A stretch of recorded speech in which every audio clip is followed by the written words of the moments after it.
Hello बच्चों, way to humanities में आप सबका बहुत बहुत स्वागत है। आज के इस वीडियो में हम सूरदास के पद का पार्ट 2 पढ़ने जा रहे हैं।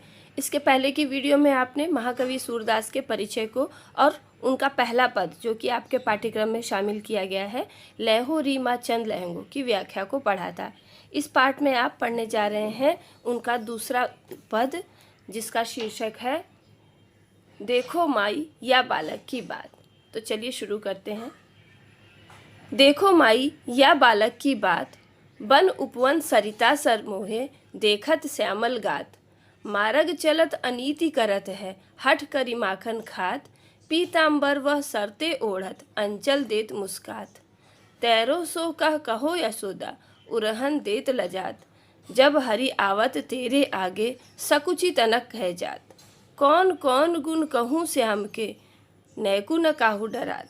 सूर श्याम मुख निरखी यशोदा, कहती कहा यह बात। तो चलिए पहले पदों में जो कठिन शब्द हैं उसके अर्थ जान लेते हैं। बालक यहाँ पर श्री कृष्ण को कहा गया है।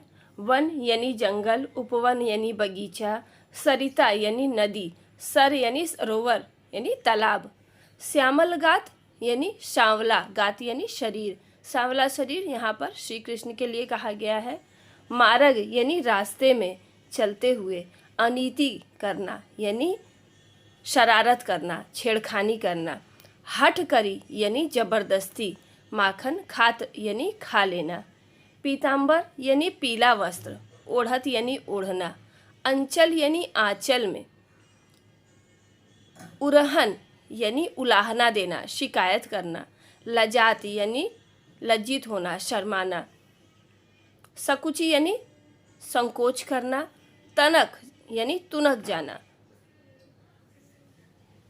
नैकु यानी बिल्कुल भी नहीं, काहू डरात यानी डरना, निरखी यानी देखना,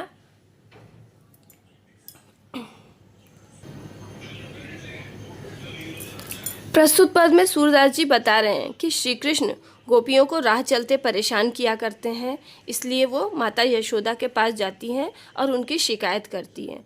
तो चलिए देखते हैं कि गोपियाँ माता यशोदा से क्या कह रही हैं। देखो माई या बालक की बात, यशोदा माता से गोपियाँ कहती हैं कि हे माता देखिए, हम तुम्हारे बालक यानी श्री कृष्ण की बातें आपको बताने आए हैं। आपका लड़का बड़ा ही शरारती है, इसलिए जो बातें हम बताने आए हैं उसे ज़रा ध्यान से सुनिए। बन उपवन सरिता सर मोहे, देखत श्यामल गात।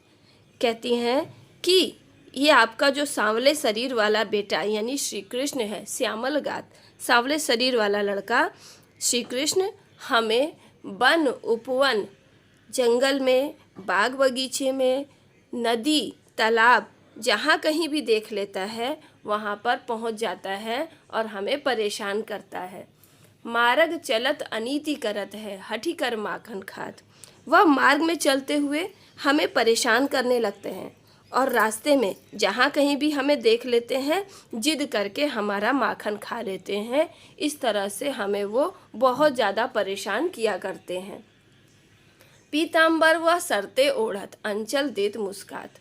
और फिर बताती हैं कि जब हम उन पर गुस्सा करती हैं तो वो पीताम्बर अपने पीले वस्त्र को सिर से ओढ़ लेते हैं और उसमें अपना चेहरा छिपा लेते हैं और छिप छिप कर मुस्कुराते हैं। हमें उनकी ये शरारत बिल्कुल भी अच्छी नहीं लगती है। 1300 कहो यशोदा, उरहन देती लजात।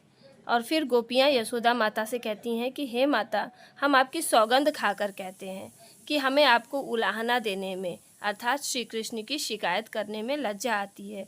उन्हें भी बुरा लगता है कि वो बार बार श्री कृष्ण की शिकायत लेकर यशोदा माता के पास चली आती हैं, क्योंकि वो भी जानती हैं कि यशोदा माता श्री कृष्ण से कितना प्रेम करती हैं और शिकायतें सुनने में उन्हें अच्छा नहीं लगता होगा।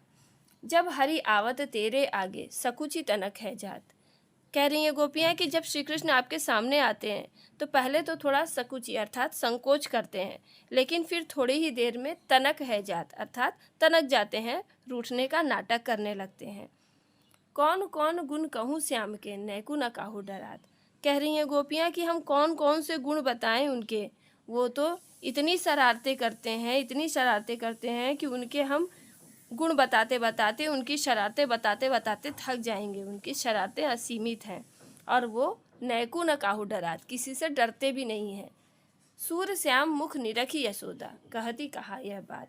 सूरदास जी कह रहे हैं कि जब श्री कृष्ण का सुंदर चेहरा यशोदा माता देखती हैं, जब श्री कृष्ण उनके सामने आ जाते हैं, तो वो गोपियों की सारी शिकायतें भूल जाती हैं, उनका सारा गुस्सा बिल्कुल ठंडा पड़ जाता है। और फिर यशोदा माता गोपियों से कहती हैं कि इसमें कौन सी बड़ी बात है, इतनी कौन सी बड़ी शरारत कर दी मेरे बच्चे ने। उनका सारा क्रोध बिल्कुल गायब हो जाता है और वो श्री कृष्ण को अपने गले से लगा लेती हैं। इस तरह से यहाँ पर हम श्री कृष्ण के प्रति यशोदा माता के प्रेम को देखते हैं कि किस प्रकार वो उनकी गलतियों को नज़रअंदाज करती हैं और उनके लिए उनकी कोई भी गलती मामूली है, कोई बड़ी बात नहीं है इसमें। तो वीडियो यहीं समाप्त होती है। वीडियो आपको अच्छी लगी हो तो वीडियो को लाइक कीजिएगा और जो भी आपके डाउट्स हैं वो कमेंट कीजिएगा, जिससे मैं उसे सॉल्व करने की कोशिश करूं। अगले वीडियो में मिलेंगे हम सूरदास के अगले पद के साथ, जिसका शीर्षक है मुरली तऊ गोपाल ही भावती।